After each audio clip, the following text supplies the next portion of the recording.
Salam and Afakir, peace and love. Anyone familiar with this book? It's called Ethiopia and the Missing Link in African History. It was written in 1945 by Reverend Sterling M. Means. I'm going to read chapter 10 of this book. It's called His Majesty, Haile Selassie, of the House of Solomon and the Lion of the Tribe of Judah. Nearly 4,000 years ago, the patriarch Jacob said in his benediction on Judah that the scepter shall not depart from Judah, nor the lawgiver from between his feet until Shiloh come. This prophecy is just as true today as it was when it was spoken by the seer of the ancient East. King Selassie I is the 330th king of all the kings of Ethiopia, and the 130th king of the Christian Empire. According to the Ethiopian records and tradition, which goes back into the night of history, its first king was Aran, the 35th son of Adam, who ascended the Ethiopian throne 4,500 years before the birth of the Son of God. The Solomon line comes down from the Queen of Sheba's son Menelik I, whose father was King Solomon.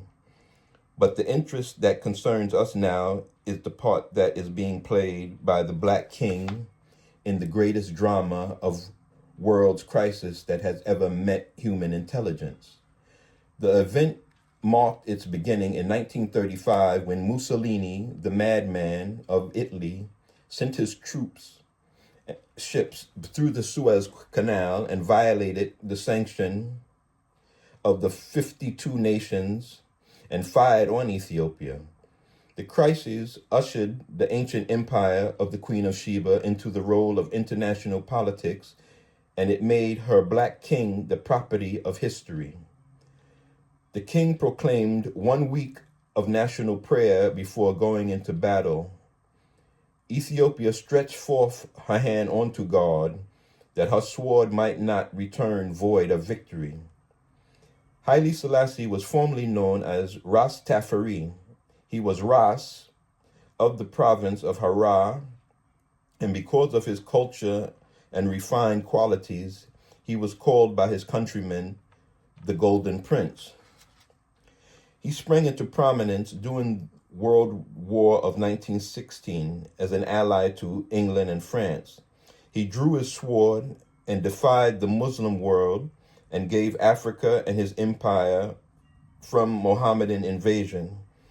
When the armies of the Allies and the Central Powers were locked in battle on the Western fronts and Near East, 27-year-old Crown Prince Lijyasu, then ruler of Ethiopia, was influenced by his father-in-law, Mad Mullah, Mohammedan chief of British Somaliland, to lead an army against his own capital and compel his state officials to denounce Christianity and adopt the Mohammedan faith as a state religion, and then to organize an army of 500,000 soldiers and draw his sword in the name of the Holy Prophet,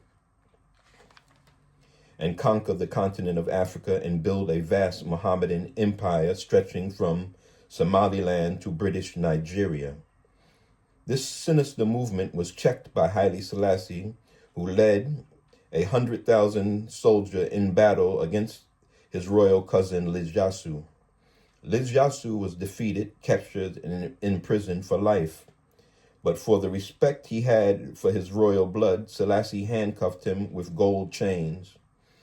Had Yasu not been checked in his attempt to excite the uprising of 75 million Mohammedans in Africa, for which his plot was planned, he probably would have changed the course of civilization. In checking this madman of Ethiopia, Haile Selassie played the role of defender of democracy and a soldier of the cross. Haile Selassie is the only one of the exiled kings that has been able to return to his defeated country. He flew from London to Cairo, Egypt, August 1941. He put on his uniform in a bathroom in a hotel in Cairo, and with the vigor and spirit of a Texas cowboy who would say, "Give me back my boots and saddle," and let me roam the plains once more. He has returned to Ethiopia to lead an army of 250,000 black soldiers, well equipped with British machine guns to chase the enemies of Ethiopia, to head them in for their last roundup. The event is interesting. This bravery and strategy that has been displayed by the Ethiopians during the world's crisis, it has won the admiration of the world so much that some prejudice writers have tried to take them out of the black race. But even at that, it was too late for a new creation. As a Jewish prophet once said, that an Ethiopian cannot change his skin. When this great war is over, and the nations of the earth will find themselves restored to the rank and file of a common brotherhood, when democracy shall have a new birth of freedom, then crucified Ethiopia and all her black sons will rise and break the shackles that have bound them for centuries to take their place among the nations of the earth. Then the sufferings of the black man, his patience, his passive nature, his song, his faith in God will become the ideals of the nations of the earth, when the drum tap is futile and barracks are exhausted. That's chapter 10 of Ethiopia, the missing link in African history. Salam and afakir, peace and love.